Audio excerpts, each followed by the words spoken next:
কল্যাণে প্রতি অর্থ বছর কৃষি মন্ত্রণালয়ের বাজেটের কৃষি পুনর্বাসন সহায়তা খাতে অর্থ বরাদ্দ প্রদান করা হয়। চলতি 2025-2026 অর্থ বছরে কৃষি পুনর্বাসন সহায়তা খাতে 700 কোটি টাকা বরাদ্দ রয়েছে মাননীয় স্পিকার। উক্ত বরাদ্দ হতে ক্ষুদ্র প্রান্তিক কৃষকদের বিনামূল্যে বীজ, সার ও অন্যান্য কৃষি উপকরণ বিতরণ বাবদ 401 কোটি 60 লক্ষ টাকা ছাড় করা হয়েছে। এর মধ্যে মাননীয় স্পিকার, এতে করে 25,22,000 ক্ষুদ্র প্রান্তিক কৃষক উপকৃত হয়েছে। মাননীয় স্পিকার, কৃষি পণ্য সংরক্ষণের লক্ষ্যে আধুনিক কোল্ড স্টোরেজ ও গুদাম নির্মাণ করা হচ্ছে। এছাড়া ফল ও সবজি সংরক্ষণের জন্য মিনি কোল্ড স্টোরেজ স্থাপন এবং পেঁয়াজ সংরক্ষণের জন্য এয়ার ফ্লো মেশিন বিতরণের উদ্যোগ গ্রহণ করা হয়েছে প্রায় 7,000। কৃষি পণ্যের রফতানির লক্ষ্যে উত্তরাঞ্চলে কৃষি পণ্য রফতানি অঞ্চল প্রতিষ্ঠা এবং ক্রয় কেন্দ্র স্থাপনের পরিকল্পনা বর্তমান সরকার নিয়েছে।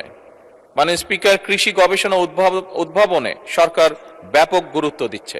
বিভিন্ন গবেষণা প্রতিষ্ঠান যেমন বাংলাদেশ কৃষি গবেষণা ইনস্টিটিউট বারি, বাংলাদেশ ধান গবেষণা ইনস্টিটিউট ব্রি, বাংলাদেশ পরমাণু কৃষি গবেষণা ইনস্টিটিউট বিনা, এই সকলের মাধ্যমে অধিক ফলনশীল, রোগ প্রতিরোধী এবং স্বল্পমেয়াদী নতুন জাতের ফসল উদ্ভাবনের উদ্যোগও সরকার গ্রহণ করছে। মাননীয় স্পিকার, বিশেষ করে জলবায়ু সহনশীল ফসল উদ্ভাবনে জোর দেওয়া হচ্ছে, যাতে করে পরিবর্তিত পরিবেশেও কৃষি উৎপাদন বজায় থাকে। মাননীয় স্পিকার, জলবায়ু পরিবর্তনের প্রভাব মোকাবেলায় ক্লাইমেট স্মার্ট কৃষি বাস্তবায়ন করার পরিকল্পনা রয়েছে বর্তমান সরকারের।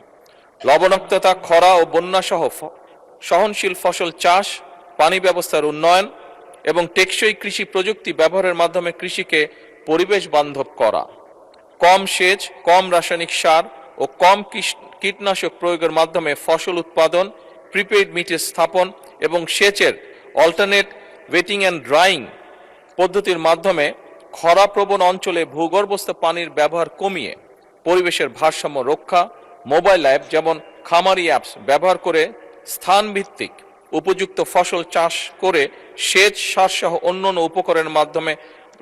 উপকরণের সর্বোত্তম ব্যবহার, প্রিসিশন এগ্রিকালচার ইত্যাদির জন্য উদ্যোগ গ্রহণ করা হচ্ছে। মাননীয় স্পিকার, ধন্যবাদ।